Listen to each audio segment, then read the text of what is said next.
Hello, everyone. I'm Carly, and I like pina coladas and getting caught in the blood rain. And I'm Sam, and just in case anyone was curious, Carly and I are just business partners. Wink. And welcome to Read Receipts with Carly and Sam, our book-based podcast covering all the latest hits and some stories off the beaten path. With a few fun and exclusive episodes mixed in between. And Happy New Year! Bow, bow, bow, bow! I knew you guys missed the air horn. We should have gotten one of those, like, New Year's, like, oh, yes, the little, things. like, yeah. Oh, we didn't think about the little, like, clappers or whatever. The air horn works just fine, I'm sure. Yeah, you guys understand. You get it. Mm-hmm. Yeah, well, new year, new us. Did you guys miss us? I know it's only been a couple weeks, but that's basically like an entire fantasy series, right? Yeah, for sure. Yeah. It feels like it was no time for us, basically, because we took a break, but we never stopped thinking. Yeah. The podcast is always front of mind. Mm-hmm. And hopefully today, assuming that you did read the book for this week's book club, hopefully you didn't piss your pants while you're reading it. But even if you did, I'm sure that today's characters wouldn't have minded, because today we are reading the spicy romantasy with a side of horror, Phantasma by Kaylee Smith. Carly is being so unhinged today for our first episode back of the new year. You know, when you say pissing your pants and you're like, these people are such freaks. No kink is shamed here, I don't think, in this book. We also just like glossed over your whole intro with the blood rain. You said that and I was like, Carly. Do you like pina coladas? Oh, man. But if you have read the book, you know exactly what that means. I really can't wait to talk about it. Well, then why don't we just, like, go ahead and dive in? Yeah, let's. I'm ready. Oh, wait, right. I have to read the back of the book. For those of you who need a reminder. If you need a reminder, if you're like, what are these people talking about? Blood rain? Piss? No, to be clear, no one pisses in this book. I'm so sorry. I don't know why I said it. Carly's just being really unhinged for our first episode back. Yeah, We've got a year under our belts now. Carly's like, let's let loose. We got blankets today, too. That's true. It's casual today. And we've got our cozy little mugs. Yes. Our very cute little podcast. Clink, clink. Podcast mugs. So it's a new year. Like I said, new year, new us. Mm-hmm. All right, guys. I hope everyone's ready to talk about Phantasma. Phantasma only has two rules: stay alive and don't fall in love. When Ophelia discovers her mother brutally murdered, there is no time to grieve. She has inherited the family's fearsome magic and enormous debt. Circumstances go from dire to deadly, however, when Ophelia's sister decides to pay off the loan by entering Phantasma, a competition where contestants rarely escape alive, and the victor is granted a single wish. The only way for Ophelia to save her sister is to win, but Phantasma is a cursed manor, full of twisting corridors and lavish ballrooms, staffed by enticing demons and fatal temptations. And Ophelia must conquer all 9 floors to succeed, if her fears don't overtake her first. When a charming, arrogant stranger claims he can help, Ophelia knows better than to trust him. But with her sister's life on the line, Ophelia can't afford to turn him away. She'll just need to ignore the overwhelming, dark attraction drawing them closer and closer together. Because in Phantasma, the only thing deadlier than losing the game is losing your heart. And boy, is that specific to Ophelia. Classic romantasy here. Let's run through some of the characters before we kind of get into the actual story. So, like Carly mentioned in the back of the book summary, some of our characters are Ophelia, our main girly, Blackwell / what's his name? His, like, devil name? Salamatress? Hold on, let me look at that again. Salamastress, maybe. So some things haven't changed on the pod. We're still not very good at name pronunciation, but that's okay. So we've got our 2 main characters there, our love interests, if you will. We've got Genevieve, Ophelia's sister, Sinclair, Lucy, Cade, Jasper.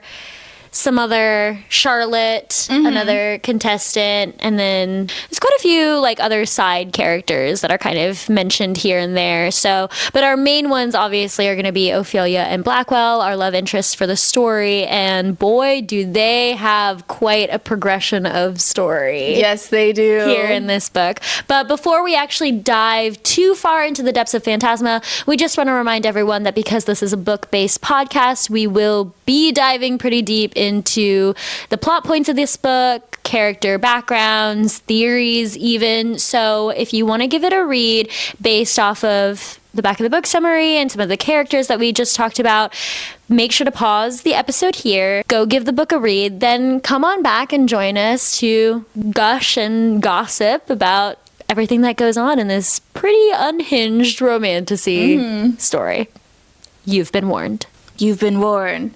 All right, let's get into it. To begin, we really open this book with our main girl, Ophelia, and she has a lot going on. It's, as the back of the book summary mentioned, her mother has died. She has taken over her family's magic, and we find out soon after that she also has inherited a lot of debt from her mom. And so it's just her and her sister working things out. And on top of that, too, we find out that she has her own shadow voice in her head, aka OCD. Sam, what did you think when we got introduced to Ophelia? And there's a lot to tackle with her, but I feel like we should go ahead and open up with like kind of the biggest thing that comes up throughout the book is her OCD. Did you have any thoughts about what that looked like to you and how it was portrayed in the book? I thought it was interesting portraying it as like the shadow voice. I feel like in my experience with somewhat mild OCD, I don't really think of it as like a separate voice or like a separate entity. It just like feels like a part of me that I just like can't really control sometimes. Yeah. So I thought it was an interesting, not necessarily like right or wrong, just like an interesting device having it be like almost like its own character. Yeah. In the story and the way she relates it to being like the shadow voice. I thought that was interesting, and I thought it was good for a book where you're trying to describe what OCD might feel like to a broader audience that many in that audience may not quite understand. I thought it was a good device for Kaylee Smith, the author, to use to have people kind of understand what that might be like to be someone who lives with a pretty pronounced form or type of OCD. Yeah. And I think also for it being a fantasy book, I think it is very fitting, and honestly a very fitting, in my opinion, genre to have OCD in, because I do think that I don't want to like make it seem as though OCD is just completely unmanageable, but I think there is something about like, especially when intrusive thoughts kind of do reach into really dark places. Like we saw oftentimes Ophelia dealing with random intrusive thoughts about like killing people that she loves. It's kind of one of those things that like OCD can turn into that people often don't feel comfortable talking about, because obviously like it makes you sound crazy when it's like, I kind of have these thoughts about killing people, but obviously I don't want to. You feel as though it could reflect you in some way. So it's a really good format to bring into this like romantasy and also kind of horror book to showcase that like, I know no one means anything by it when they say like, oh, I have a little bit of OCD, when it's talking about like, oh, I like my things organized basically. But it is a good way to show there's a lot more to this oftentimes. Like, for sure. It is very difficult to manage. Like I also have OCD. It's something that I honestly only more recently kind of realized because my sister has OCD, and she's a lot more like textbook, like kind of like Ophelia in a lot of these ways, where she has had physical compulsions too and stuff like that. And because mine looks so different from hers, I didn't really realize it. But even despite, say, my OCD not looking the same as hers, like I did find a lot of the representation still relatable with sometimes how all-consuming these thoughts can be and how difficult it is to navigate that. I think Kaylee Smith, the author, also has OCD herself, so I feel like that also contributed to it being portrayed more accurately, I guess, because she herself has experienced it. So there was a scene towards, I think, later in the book where the shadow voice sort of takes its own autonomy to a little bit more of an extreme where we kind of think it's going to be its own character. Yes. How did you feel about that? Were you like pro it being its own character? Or were you kind of like, this is an even more interesting use of the shadow voice, quote unquote, and I'm not sure if I like the connection that we're going in with it being more autonomous? I could see how that's kind of complicated. It's hard because I do think that it represents accurately that like this can be kind of scary, and how I think for a lot of people with OCD, part of the fear almost becomes the OCD itself, which I think was Ophelia's case, and that's why that got sort of portrayed all of a sudden in a more real life physical way. That was like her deepest fear unlocked. But I think that, okay, I think what made it better in the end though is the fact that she does kind of conquer in that moment. Like, you know, they basically do fight and she kind of comes out on top and ends up okay, which is exactly what you're supposed to do with OCD treatment. So like, you know, I think it kind of worked out, even though like it starts off a little spooky and it's like, what are we doing? I think overall by the end it was handled pretty well. I wasn't sure if the shadow voice was really going to be a separate character, which was the only reason that I was a little bit worried about how that kind of scene was going to play out. But I do like how Kaylee Smith ended up just tying it back into it still being like OCD and still being Ophelia, almost like Ophelia, not Ophelia versus Ophelia, but Ophelia versus Ophelia's OCD, you know, and it wasn't actually a separate character, because I don't know how well I would have handled that. So I liked that it wasn't exactly that. Right. One more thing also about the OCD. Did you happen to notice how whenever Ophelia was in Phantasma, that it felt as though her OCD got a little bit worse? At one point, it started, I'm trying to remember the exact thing that it called her, but it started calling her like darling, I feel like, and it just seemed to get a little bit more aggressive. And I really thought that part of the situation there was that like Phantasma was having some sort of control over her OCD. But I don't really know now in retrospect if that was actually happening. I don't know if there was really a good explanation for like any of the devils being able to really do that sort of like mind manipulation. Yeah. Like it kind of makes sense that some sort of apparition or ghoul or whatever turn themselves into what she pictures as the shadow voice. Like that part kind of makes sense, that was probably some sort of ghost. I don't know. I at one point had a theory that the shadow voice has increased a lot and it's not actually her shadow voice. It's maybe Jasper or Sinclair or something like that increasing it. But then we didn't get a reveal about it either. So I'm kind of in retrospect like, I guess that maybe it just with stress like heated up a little bit, basically. I think going off of that, I feel the same way about that as I felt about when her shadow voice, we almost thought that maybe it was going to be its own character in that chapter that I was talking about that was closer to the end. I think I feel the same way about what you're saying as I do about that, where I don't think I would have liked that as much. Yeah. Because I think I would have felt like that took away from the focus that I thought we were trying to put on OCD. I feel like I wouldn't have liked that as much because it would have meant that it wasn't actually OCD and that it was just like some magical element causing these thoughts. Yeah. So I think I didn't really think of it that way. I thought of it as like, oh, she's in a more stressful environment, which is causing her OCD to like flare up a little bit more, which I think happens to me a lot. So that felt very natural to me that it would get stronger, I guess, in this like high stress environment. Yeah. I agree. And maybe I'm wrong. Maybe it's not like that, but I'm just going to choose to believe that it is. Yeah. Just OCD recognition. Yeah, I agree. I think that's fair. As far as like Ophelia as like a main character, I really liked her, to be honest. I thought she was pretty funny. She kind of had like a morbid sense of humor, which like you could expect in this book. Oh, sure. Well, and I don't know if we even really touched on this that heavily, but she deals with like ghosts and dead people and apparitions all the time in the family business. Oh, yeah. Yeah, also she's magical. I almost kind of forget about it because, to be honest, like we kind of talked about this previously, that we had a bit of confusion at times of like when it was that she had power. Like, I mean, she had powers throughout, but I guess there was just maybe some times that we were confused about the consistency of like her ability to see dead people and other people's ability to see dead people. Yeah. But yeah, she's both a necromancer, and then we find out later a specter. So she can like communicate with the dead people, and she can also be kind of ghostly herself. Okay, so to bring in full circle of like where I got almost a little bit confused about her magical powers is that when she like enters Phantasma, I feel like pretty early she runs into a ghost doing something scary. I don't remember exactly what. It's like its head is maybe falling off or something like that.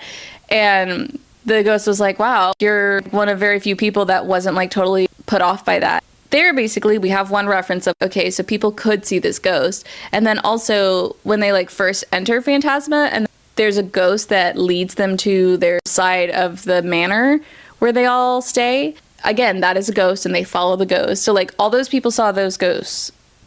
But then when we get to Blackwell, it's like suddenly we're reminded like, oh, these people can't see Blackwell, only Ophelia can. It's like, wait, so what are the rules here? Yeah. It's like my guess and interpretation of that is that some of these ghosts can choose to be seen.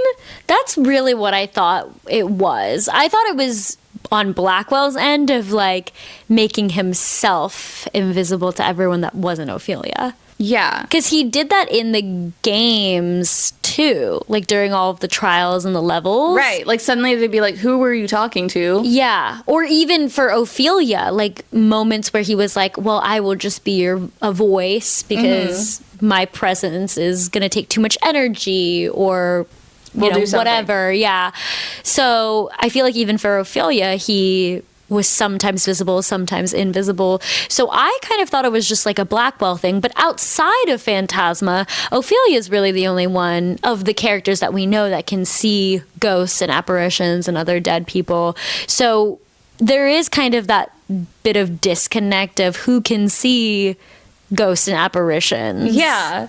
Like I honestly didn't realize until I don't know exactly what in the book, but it took me a while to realize that people couldn't see Blackwell. Mm-hmm. Like, I feel like there's a couple of times where maybe Blackwell carries off Ophelia after a level or something like that, and I just assumed that people could see him there, and until imagine Ophelia just like floating down the hallway, like yeah, it's like, everybody's looking after her, like what is going on? Unfortunately, the Cade situation of calling her a ghost or whatever or a devil, like yeah, he's building a pretty good argument. This isn't looking good. I feel like maybe if he were not as much of an asshole in building that argument, I think he maybe could have made a point to where everybody was like, yeah, that is kind of weird. Yeah. Like if he like went about it slightly different, like maybe if he was like, hey, have you noticed like this and this, and like, hey, like did you see her like floating down the hallway, like, or did you see her like talking to nobody, like just like thin air? I feel like he could have made like a pretty strong case. And honestly, like he did a pretty good job of convincing people even without like with his approach. Yeah. Speaking of Cade, so Cade's another one of the contestants. How did you feel about him, about like his whole posse? I don't remember their names, but oh my god, the posse part, I really at one point, like the guy that she ends up killing, Ethan, I was like, man, we read most of the book in one day and I was like, which guy is this? I don't remember. Yeah. Like, I just... But they were, like, his, like, hype men. Yeah. Like, I remember that being... blend together. I don't remember if, like, they really had that distinguishable personalities. I just remember them being, like, Cade being like, yeah, she's a devil. And the other guys being like, yeah, what Cade said. Like, yeah. That's kind of what it felt like the role that it felt like the other guys kind of played. Yeah, pretty much. In that little group. Cade was just really aggressive the whole time, and he was really aggressive the whole time. Yeah, he really took it to the nth degree of like, well, we can do whatever we want in these games. Mm-hmm. I can complete this level, and if I can also kill my competition, then I guess I will. And it's like, okay, there's really not a reason to do that. Yeah. The game can take care of itself, I think. I understand that, I guess, in order to win the game, you have to be the last one alive there. Mm-hmm. But people can choose to leave. You can do something without, like, being so diabolical. He was in it to win, Carly. But, like... He was like, I'm going all the way. But for money, right? That was like the main thing that he needed. I can't remember what his story. I think his family was like bankrupt or something. So I think you're right. I think it was for money. But in the end, so if you win Phantasma, you get a wish. Yes. Or whatever from the Prince of Devils, who is sort of in charge of the whole Phantasma game. So I think it was money, probably, and that's probably what he would have asked for with his wish. Which is stupid. I'm just like, okay, but there's other people here. Not to say that, like... It kind of sounded like most of them wanted money, though. A lot of them wanted money, but there were two people who, like, they were brother and sister, and they were trying to get back their dead sibling, which is in itself, like, a very complicated thing. But, like, you could really see, like, the human emotion behind that. There's no other way to do this other than winning this wish, you know? But in theory, it's like, I don't know, especially if you are an influential family that, like, had money before, you can probably get money again. I don't know. I mean, I wouldn't know. It does seem like, you know, people who come from money and suddenly lose it are pretty desperate. Yes. So... And I think that's why I have less sympathy, because it's like, well, you had money. Yeah. And what happened to that money? Yeah. I'm not surprised, though, because it seems like people who, you know, find themselves in that position in real time, in, like, our world, it seems like something that they would do. You get pretty desperate. And you get pretty aggressive, I think, in order to get back to a position that you were previously pretty comfortable in.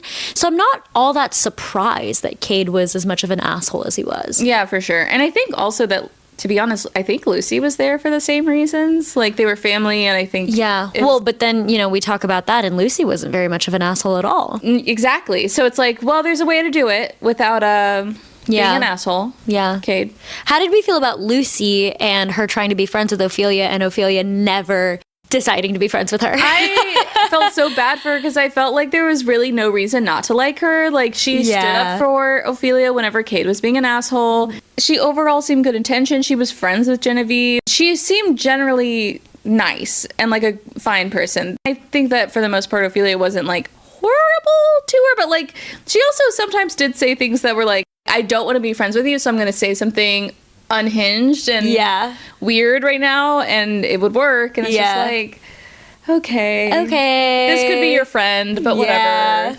Yeah, I do kind of felt like it was a little bit one-sided. Like Lucy trying to play with somebody on the playground and like that person like running away from her, like Ophelia being like, no. Yeah, it's like, come on. I know your sister. Yeah. Shouldn't we have something in common? Yeah. I did feel bad for how Lucy exited the game too. Yes. Oh my God. I really liked her as a character. I know. And I honestly did want to know a little bit more about her and Leon's situation. It's just so sad that basically she ends up admitting that she's in love with him. And then he admits that he isn't in love with her. And like, obviously, it's a complicated situation. Like, he's obviously trying to keep his feelings like this to not get cursed. But then it did kind of feel like he was trying to keep it together to not get cursed. I feel like if that wasn't such an important thing in Phantasma, not falling in love, I think he really did like care about her, and I think he would have like fallen in love with her, like let himself fall in love with her, or let himself admit it, if it hadn't been such an important thing to not do that in Phantasma. Yeah. It's really a shame that someone had to fall in love so that way as the reader we could understand why it's such a big deal. But it's like, it had to be Lucy. Yeah, I know. And then not only does she get like ejected from the game, but she also is cursed. Yeah, like this carries from outside of Phantasma. Yes, yeah, poor girl. Before we kind of move on to what we've sort of been hinting at, that there's this whole separate side quest and side relationship that Ophelia has, I do want to talk a little bit about Genevieve, Ophelia's sister. How did we feel about her?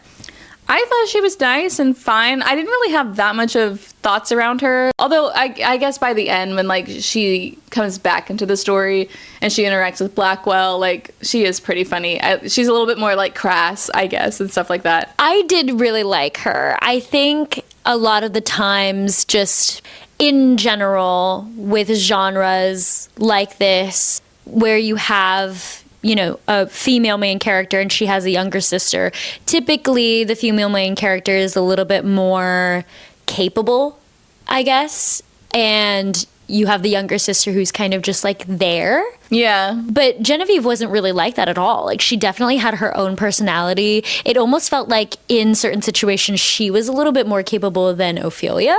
Yeah. So I really liked that about her, that she had her own personality. She was funny. She was a little bit crass. She was smart, you know, and she had her own life and her own backstory that we did touch on a decent amount in the book, with Ophelia, you know, being kind of jealous that she had to take on the burden of carrying the family magic and the family business. And Genevieve kind of got to live a life where she got to go out and make friends and didn't have to worry so much about their magic or anything like that. And so I thought that that was a good, I mean, there were moments of contention with that between the sisters, but I felt like that was a good, like, very plot line that didn't really like ruin their relationship. And then eventually they got to like touch on it and sort of resolve that situation. It just felt really, I don't know, I liked her as a character, and I liked that storyline with the sisters. And also we find out that she has magical powers of her own. So that also is really interesting. And I like too that it's like, okay, how does she survive? We find out she's a specter, and she's like, oh, so you also found out about being a specter. And Genevieve's like, well, I've actually known this for like my whole life. Yeah, Genevieve is, yeah, she's intelligent, she's capable, she's funny, and I did just overall like that she had a personality. Yeah, which was nice. And I think that'll make it really exciting too, going into another book and knowing more about Genevieve. We will once again have another character that has magical powers, but like very different from Ophelia. Like, she has a pretty good understanding of her own magical powers. So very different perspective in that way. Yes. Yeah, it will be interesting to see how the series kind of evolves, with the focus shifting a little bit into Genevieve and her life. And then wherever we go from there with the unreleased third book. Yeah. So, but I mean, we'll see. Maybe we'll cover it on the pod. We'll see. How did you feel about overall the whole Ophelia Blackwell relationship and that progression? I really liked it. Yeah. I really liked Blackwell. Like, honestly, even from the get-go, when we first get introduced to him as like a ghost before the manor and Phantasma like officially starts, I was like, by the end of that interaction, I was like, wait. Yeah, I feel like you could kind of tell by the end of that interaction that he was going to end up being important. Yeah. You know, like talking to her, kind of schmoozing her, charming her a little bit. Mm-hmm. So, yeah. Yeah, because it's like, it's a little scary, because I felt like Ophelia was getting the sense of like something really bad could happen right here, but then he's also like just being so sensual. It's but like, he was luring her in a little bit, and I think it was kind of working. It was. She was like, I could stay. Yeah. She's like, no, I'm supposed to go. Yeah. I need to go. Yeah. But yeah, and then when we actually like meet him in the manor, I don't know, I just really liked Blackwell. I thought he was a really good MMC. I liked that he was still he was like the best of both worlds, of like being very playful and funny and smarmy, but also like really sensitive. Yes. He had a little bit of everything. Like, he was very enticing, but also kind, especially when it came to her. You know, there was that like sensitivity and that like vulnerability that he had with her. But then also, like I mentioned earlier, there was also that jealousy that he kind of had, which I know, listen, I understand that that's kind of like a toxic trait, but it was also kind of hot. I was like, yeah, get it. Yeah. He was like, hold on, you're talking to the other devils. Hold on, you let him kiss you? I was like, ooh, it's about to get crazy. It really felt like in this book we were like a little bit allowed to like... We were allowed to be like... we're getting freaky in this book. Exactly, yeah. We might as well be a little bit possessive, like maybe a little bit toxic of Why not? You're not allowed to let other people touch you. I was like, oh, Blackwell.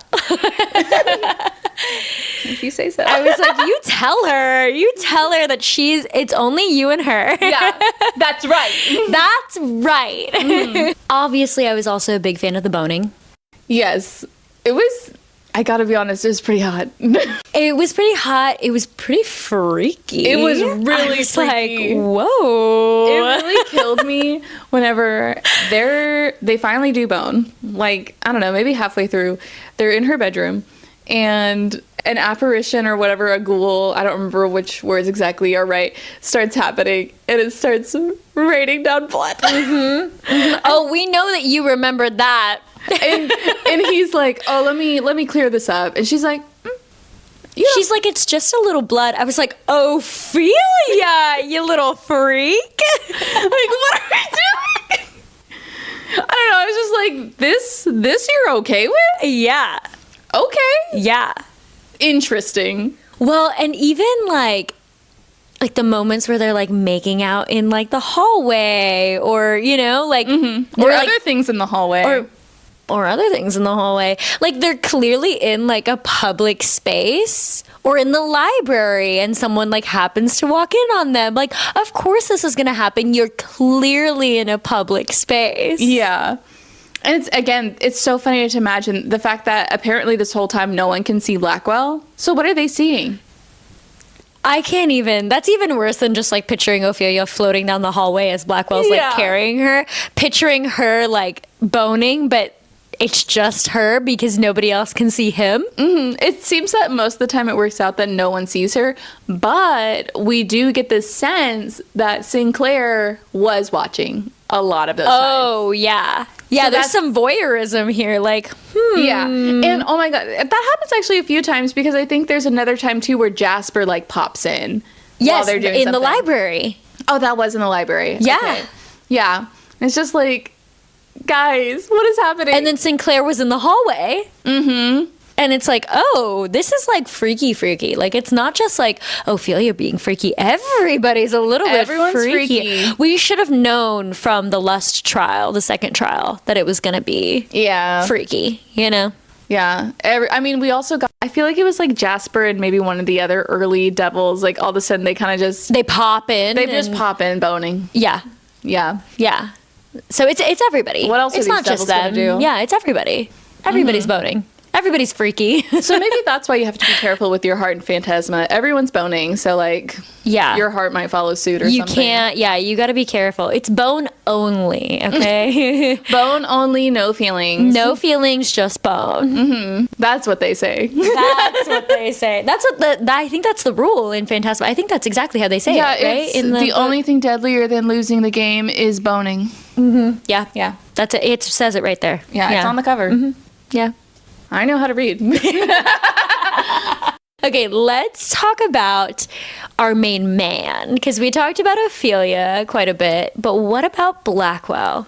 We talked about him as like a phantom. Oh, okay. Gotcha. Yeah. Him as a person? Yeah. / as not a phantom. Oh, yeah. Yeah. So I was really okay. Here's another aspect, because we get the reveal that Blackwell is the Prince of Devils, and I'm still like a little bit confused about how exactly this magic works. Some of the time he is the Prince of Devils and he's like a person basically, and then part of the time he's a phantom. And does a phantom version of Blackwell exist at the same time that a corporeal version of him also exists in that like room, waiting for whoever wins Phantasma to come through? Like, do you think that they both exist at the same time, or is it like he is this phantom version and then once that door opens he becomes? I think that's a great question, because it's also like the complexity of that with him not really remembering why he's there. Yeah. So is that when he doesn't remember why he's there, is that when he is a phantom and he's kind of just like roaming the halls and helping whoever he decides to help? But then when he walks through the door for the final trial, he becomes corporeal and then suddenly gets all of his memories. Is there that like type of disconnect? I'm not sure, because I think that was part of what made the ending, which we're slowly kind of going to get into, a little bit confusing because of how complex it was. Like, that was one of the things that we were confused about. Yeah, I kind of think that that is how it worked throughout most of Phantasma. It's like he is this phantom form that doesn't remember everything. It's like he's some sort of like weird watered down version. So, well, I guess also though, it's like, is his body somewhere else? I don't need to know that, I guess. It doesn't matter. I think maybe it's the same thing of like how he can be visible to Ophelia but invisible to everyone else. Maybe he can like choose when to solidify. Oh, yeah. Yeah. You know? I don't know. Yeah, like maybe because of like the tampering with his memories, it's almost like he doesn't remember how to / that he can like become. Yeah. Maybe until he walks through that door for the final trial. Yeah. I don't know. It's crazy because I did have the thought as like the book was going on. It's so weird that like there's such a specific structure to like we have these devils and they orchestrate each level, and then we have these ghouls and those are in charge of making things scary in between. But then why do we have Blackwell here as a random phantom? Like we don't see other random figures really other than the cat Poe. But like even Poe, it's like, well, it's just a cat. Like who cares? I mean, that's fair. We don't really see other phantoms. And I don't know if maybe that's just because it would be confusing for the reader since we're supposed to be focusing on Blackwell / Blackwell and Ophelia. I think that is the point. I think that is why it's like there's no other, because it's like, oh, well, he's not just a phantom. Right, yeah. With that and like him not really being someone who remembers what his history was like until he maybe crosses the door and becomes corporeal. We're not sure on that. Do the other devils know who he is? I don't know. Because Sinclair, we know, knows who he is. Because Sinclair is the one that's in charge of making sure that Blackwell stays in Phantasma forever and ever and ever. Like, that's his job. Yeah. But what about the other devils? Like, do they know? Yeah, I don't know, because no one else enters that room other than the last victor. So you would think that there's no way that they would know, really. Yeah. For sure. So my guess is that they don't. Yeah. So do you think they, like, in the hierarchy of all of these paranormal creatures, do you think they ever, like, mistreat him or just kind of, like, push him to the side, but then it's like he's actually the prince? Do you ever think that happens? And then do you think when he gets his memories back, he's like, you sons of bitches? Like, yeah. Honestly, maybe. That might happen. Because it's just like, how else would they? But then, oh gosh, I don't know. There's just so much to it. I think that Kaylee Smith should release like a prequel book of just like a little bit of like what exactly it was like for Blackwell in the manor, because I am really curious about that sort of in-between stage between when someone becomes the victor of Phantasma and like before the next Phantasma starts. There's so much I don't know. There's so much we don't know, but also at the same time, I almost feel like it's not really that important. Right. Like, it doesn't really have to do with the story. It's just kind of one of those, like, tangents when you're reading that you're like, I wonder how this would work. Right. Because, like, I think at the end of the day, like, this is romantasy with, like, a little bit more heavy on the romance. Yes. And so we're not really supposed to care as much about these fantasy elements. Yeah. But because we're also fantasy readers, it's like, well, I want to know the world building. Yeah. I want to know how all of this works. Speaking of it being a little bit heavier on the romance side than on the fantasy side, what about the backstory, I guess, of the romance? So we kind of talked about like Blackwell and Ophelia's budding romance and how that kind of evolves. But at the end of the book, when we find out just like a whole bunch of things, we also find out that Blackwell is in Phantasma because he fell in love with a mortal and chose being with her over being the Prince of Devils with his father, the King of Devils. And so we also find out that because of that situation, that's why falling in love in Phantasma is so dangerous. Mm-hmm. And that's the reason why he's kind of trapped in Phantasma and why Phantasma was created as sort of like a punishment for choosing love over responsibility, over duty. And so anybody else that also falls in love in Phantasma is then doomed as well and like punished by being cursed. So we get this, I guess, like chapter / excerpt of the whole backstory of Blackwell falling in love. Reading that, post-reading that, what did you think about that whole story? I thought it was so crazy because I definitely felt like there was really true love between Blackwell and Ophelia. Like, this is real. But to know that it was really, like, specifically this girl dies, but, like, is killed in a specific way where the King of Devils then, like, has her soul. And they decide, we're going to release this soul in 500 years and see if Blackwell can, like, get back together with her, basically. Which is a weird test, to be honest. I don't really know what they were trying to accomplish there. I think it was part that, and then also part, let's see if she is willing to love him. Right. I forgot that part of it, putting her soul in the body of someone who is able to interact with him, but still be, like, skeptical. Yeah, like somebody wanting to. who would never, like, want to be with a devil or something. Yeah. So a really interesting, like, test of can you truly be loved, I guess. Yes. Sort of thing. Yeah. Part of me feels a little bit like it takes away from it a little bit that it's not as simple as, like, they fell in love, but also that she specifically has the same soul as the mortal he originally fell in love with. I don't know. Like, I kind of like the overall connection because obviously I like any connection. Yeah. But I don't know. It does feel a little bit weird that it's like, well, he kind of only loves her because it's exactly the person that This soul that's in her. Yeah. I also did want to point out, me and Sam already talked about this, but I'm still just like, did anyone else think this? It is mentioned in this excerpt when we're rehashing everything. The girl gets brought into the room. Blackwell rushes over to her, and he's like, oh, they even took out her canines. And I'm like, canines? I think it was incisors. Incisors, you're right. Yeah. Exactly, incisors. And I'm like, so she was a vampire. And then it wasn't until, like, a little bit later that I'm like, wait, but they said she was immortal. But, like... Yeah. But incisors, like, sure, humans have incisors, but so do vampires. And also, okay, furthermore, I was kind of combing through a little bit of the beginning again because I was just, like, curious if there were any Easter eggs.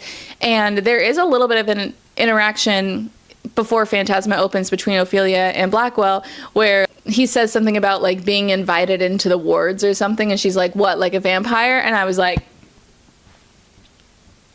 Is this something? Is something here? Is this something? But they say multiple times that she's immortal. I didn't get that at all. Right. I just thought it was about her teeth. Like, I just thought, oh, they, like, tortured her. Like, Right. they, like, pulled out her teeth, which is, like, a pretty common, like, torture thing. If you know about torture. So, I mean, I assume, I don't know anything. I heard, I don't know. I just heard I don't know. But yeah, so I just, like, thought that it was, like, Kaylee Smith, like, didn't want to say they took out her teeth because they didn't want it to seem like all their teeth were taken out. Because then it's like the love of my life. It's just like, Yeah.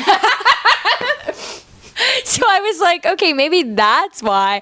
I don't know. I did not get that at all. I also am such a, like, I feel like you are a lot more of a, like, details Easter egg reader, and I'm kind of like, this is the story. Like, this is it. I just am like, they could have tortured her in so many ways. Why pull out her teeth? Like, it feels like I don't significant know. in my mind. Yeah. But, like, surely they would know she's immortal. They're the fucking devils. It's not like this would just go past them and they would know. So, like... In my mind, I'm like, she has to be immortal because, like, factually in the story, that is what it is. But I don't know. I just had a moment, okay? And I just want to know if anyone else did, where they started to be like, wait. And again, it's like, but why? Why does that even matter? Why does it matter? Well, okay, so Would it? there are a couple of other moments like that I feel like this is kind of like a natural segue into, like, what did this mean? Yeah. Like, there were, like, some moments that were like, hold on, what? Yeah, some loose ends that are like, are we supposed to know? Okay, the first kind of, like, loose end I want to bring up kind of ties into the overall story, so I feel like we should start here with the heart and the key. Yes. So basically, Ophelia and Blackwell, they meet. Blackwell kind of tells her in a moment of lucidity before Phantasma starts that he is trapped in Phantasma, essentially, and needs a heart and a key to escape. It's Yes. a little bit more complicated than that. I think the way he like describes it to her, but that's basically the essence of what he says. And so then when they meet again in Phantasma, she tells him, "Oh, you told me all of these things." And Yeah. he's like, "Oh, I don't remember that." So she tells him, "You told me that you need a heart and a key." So then they spend a lot of the book, you know, when they're not boning, looking for this heart and key. At the end of the story, we find out that the heart is like her heart necklace? Yes. Slash her heart? Yeah. For this part, it's like this is a specific heart necklace that got passed down from since that instance with the original mortal through family lineage. And I think basically every time that a necromancer becomes a necromancer, they have to put on this necklace In her family. in her family.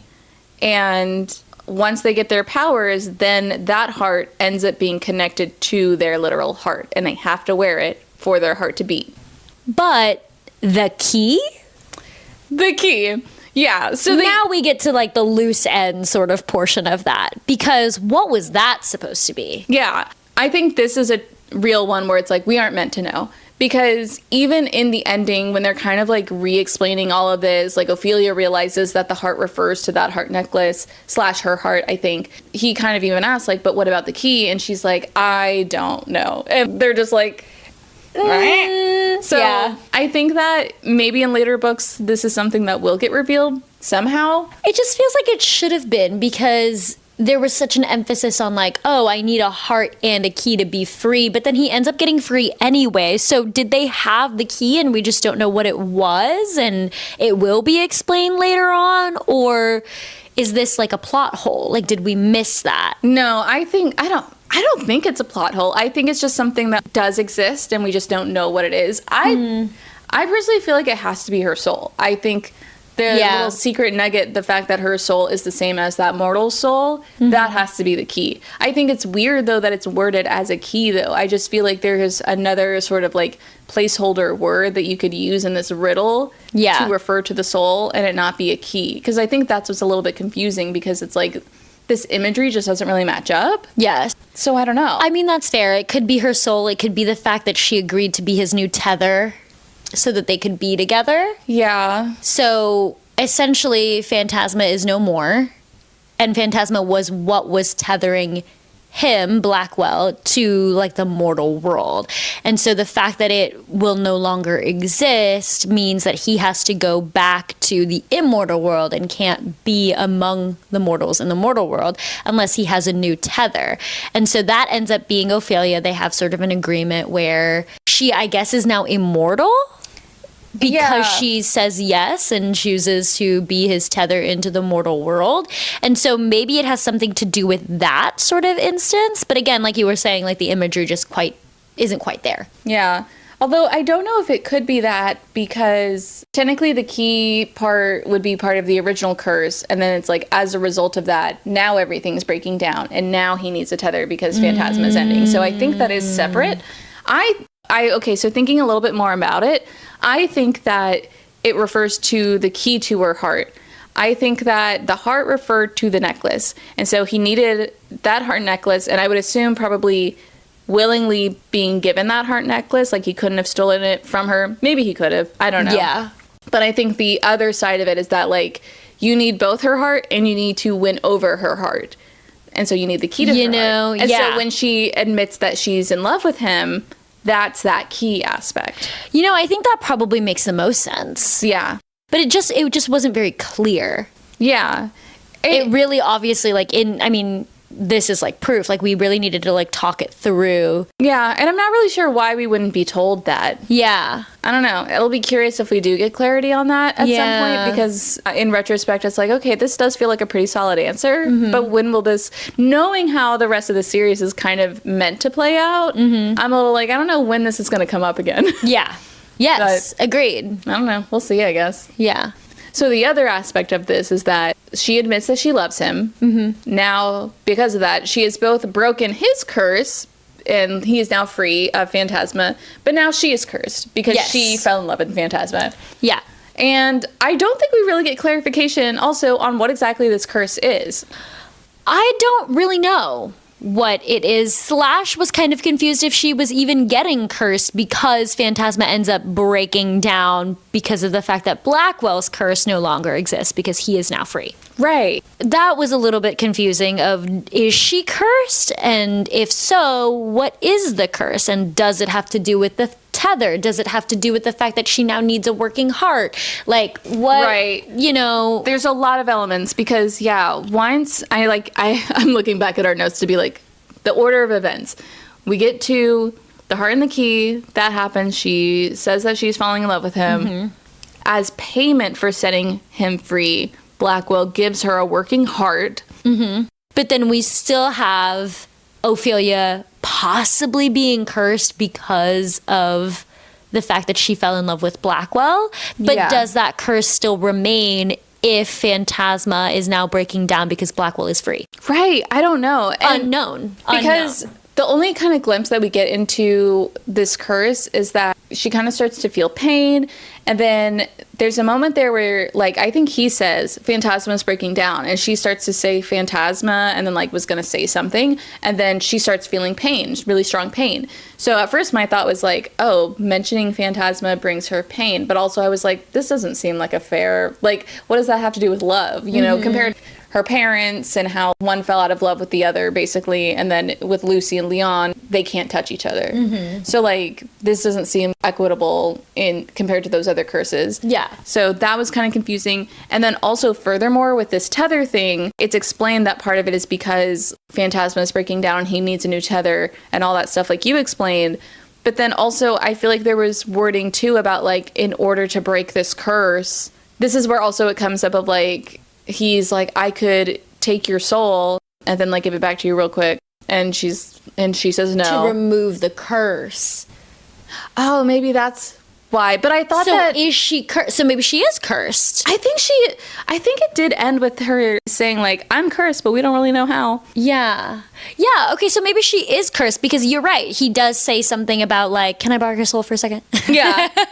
And she's like, And she's like, So maybe, okay, conclusion. So she is cursed. I think so. But it hasn't been fixed? Yeah. But it's weird to me that if she is cursed, how is it that, like, basically they're living a happy little life they now? They can just, like, live. Like, seemingly they happily have not ever after. Run into any issues. Yeah. I don't know how long it's been post Big Phantasma. question mark on that. Yeah. Big question mark on that. Big question mark. How could she be cursed and also, like, still successfully be in love? Yeah. I don't know. That's weird. Maybe, I don't know, maybe it's truly, like, it just needs time. Like, maybe something else in her life will fall to pieces around her as long as she's with Blackwell. Like, she can't have Blackwell and also, like, her sister or something like that. Maybe. We still have a big question mark on this whole Ophelia being cursed situation that maybe they might touch on in future books, even though we know future books go kind of a different route than we expect. They do, in the epilogue, talk about how they might do some research on how the heart necklace was passed down and kind of her lineage and her connection to the original mortal that Blackwell fell in love with. So it is possible that we'll see this curse sort of take shape and form in future books. How? We're not sure. For right now, big question mark. Yeah. Do we want to kind of start talking a little bit about the future books and how they're meant to work? Yeah. Because I gotta be honest, it does play into my feelings about the book. I can't help it.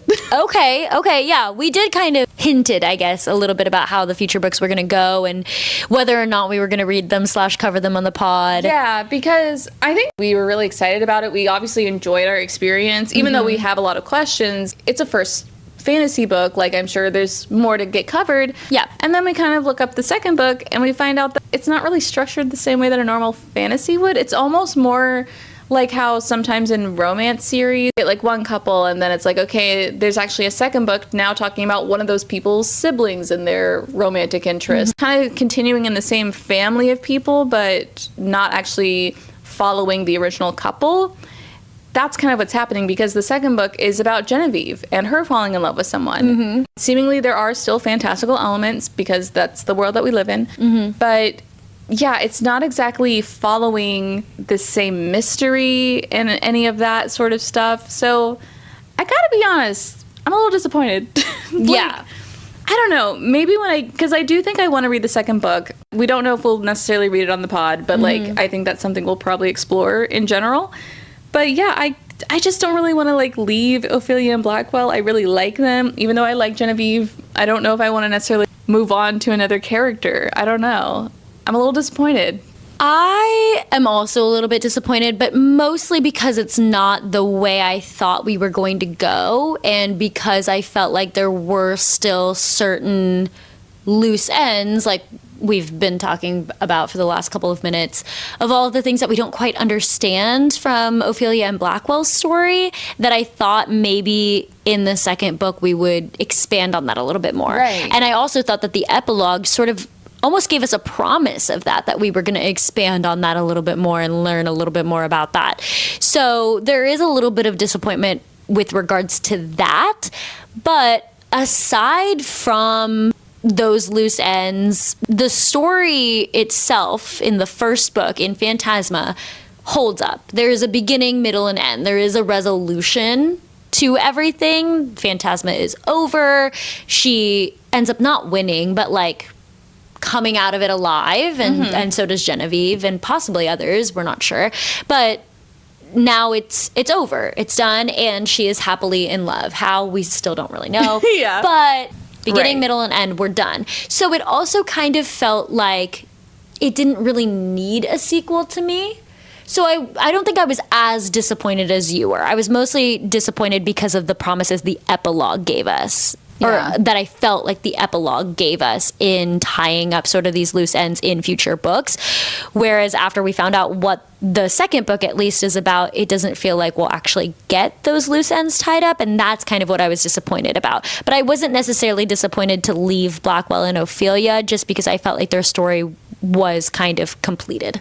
Yeah, that's fair. I think that honestly, this is just a difference in taste a little bit. Honestly, I felt like in this moment, I was like, I feel like I do kind of miss typical fantasy book where it's like it ends with a bit of a cliffhanger and like it keeps you a little bit more on your toes, knowing that there's going to be another book. And I like the theorizing about how something can continue. And like technically, because of these loose ends, we kind of can do that. But yeah, I guess wanted a little bit more of a promise that this story was going to continue down this line and that we were going to keep this focus. But yeah. What a mystifying and magical start to our first book club episode of 2026. Yeah, a really fun way to start. I am so excited to continue this sort of trajectory, and I'm also really excited for our first off-the-shelf episode of the year, which will be our next episode, and you can join us as we both review and rate our reads from 2025 and also our predictions for our reads in 2026. I'm really excited for this episode because I think it'll be a great way for us to kind of tie in last year's reads into how we feel this year is going to go with our reads for 2026. I love a recap. I love the Spotify Wrapped. Let me know what your Spotify Wrapped age was in the comments. All that sort of stuff. So that episode will be available to listen to on Tuesday, January 27th, wherever you like to find your podcasts. And then also after that, for our next book club episode, we are going to be breaking barriers because we're going to be reading our first nonfiction book for the pod. So excited. Yes, Everything I Know About Love by Dolly Alderton. For our YouTube, we don't have our physical copy. Yes. So this is our next book club book. Yes, that's what it looks like. And if you're curious what this book is about, I will read the back of the book summary for you. When it comes to the trials and triumphs of becoming an adult, journalist and former Sunday Times columnist Dolly Alderton has seen and tried it all. In her memoir, she vividly recounts falling in love, finding a job, getting drunk, getting dumped, realizing that Ivan from the corner shop might just be the only reliable man in her life, and that absolutely no one can ever compare to her best girlfriends. Everything I Know About Love is about bad dates, good friends, and above all else, realizing that you are enough. Glittering with wit and insight, heart and humor, Dolly Alderton's unforgettable debut weaves together personal stories, satirical observations, a series of lists, recipes, and other vignettes that will strike a chord of recognition with women of every age, making you want to pick up the phone and tell your best friends all about it. Like Bridget Jones' diary, but all true. Everything I know about love is about the struggles of early adulthood in all its terrifying and hopeful uncertainty. Man, I'm really excited about this book. I think it's so fun to I am pretty excited. talk about a book that is about love during the month of love, not summer of love, but Not to be confused with. not to be confused. But I like the idea of talking about love in all its forms for Valentine's Day. Agreed. Yes. Yeah. And I think it'll be fun for us to also, like you said, break barriers a little bit and cover a nonfiction book. We're really trying to go a little bit bigger this year in 2026, now that we already have a year of potting under our belts and trying to cover some different types of stories. Yeah, trying to get a wider variety out there. Yes. Just so a try. This will be pretty exciting. We'll be covering that hilarious and heartwarming memoir right here on the pod on Tuesday, February 10th. So stay tuned for that.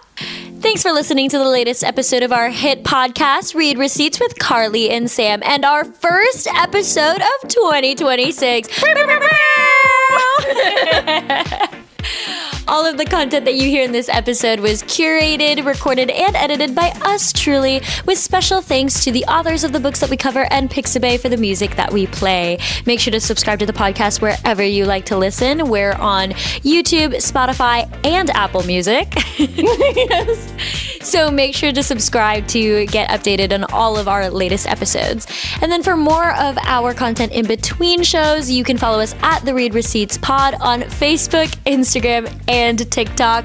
We love it when we get new followers, and we love to see your comments and likes on all of the things that we post. So make sure to follow us on there. Until our next read, bye!